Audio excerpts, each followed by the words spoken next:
The purpose of the sacred treasury of the Lord was to house what the Lord called the sacred things. The sacred things were the Lord's words and revelations and the fullness of His scriptures. The sacred things were stored in the treasury while they were printed in a printing office under the stewardship of Frederick G. Williams and Oliver Cowdery.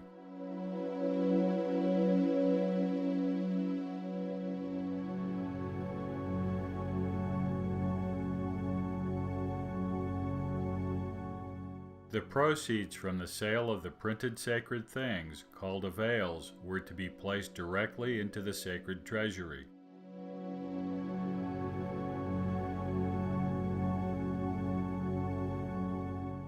The sacred treasury of the Lord was intended to become the repository of sacred records and monies. In other words, it became the repository of treasure, as its name implies.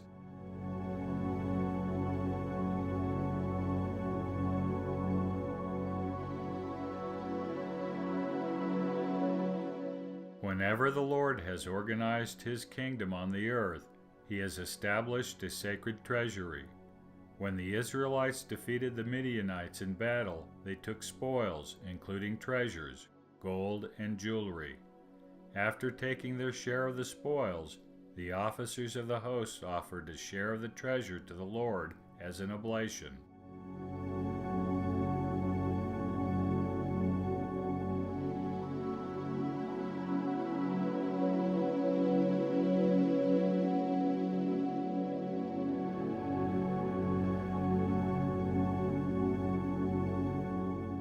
The oblation was considerable, worth over 16,000 shekels. Moses and Eleazar the priest accepted the offering and placed it in the tabernacle of the congregation.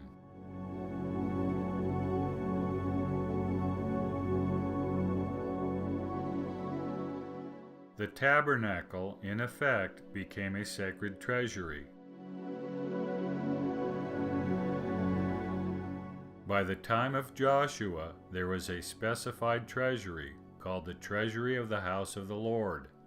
It was into this treasury that Joshua put the Lord's portion of the plunder from the conquest of Jericho.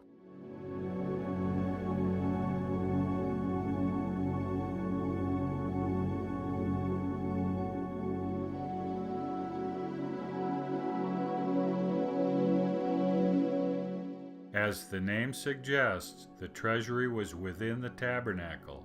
It is unlikely that a separate structure was erected within the tabernacle for the treasury. Rather, treasures were placed within the existing structure, most likely within the first and largest section of the tent, the holy place. Like the tabernacle itself, the treasury was a temporary holding place. When a permanent temple was erected, the treasury also became permanent, with a designated room or rooms in the temple.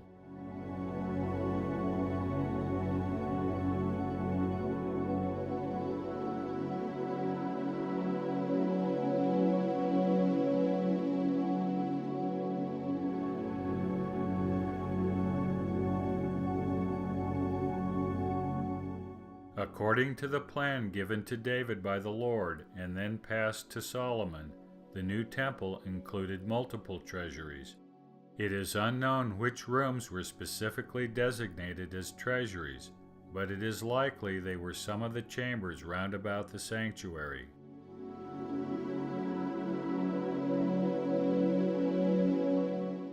Treasuries continued throughout biblical history.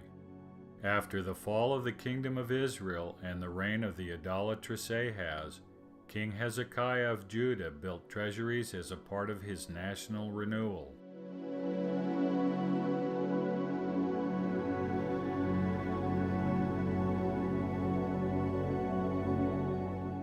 The treasuries were pillaged by Nebuchadnezzar, who took all the treasures from the temple and carried them off to Babylon.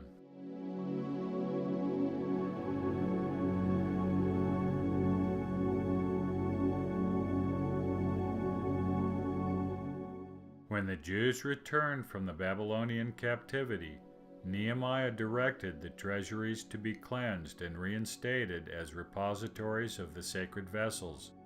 Nehemiah also directed that they be used to store the tithe of corn, new wine, and oil.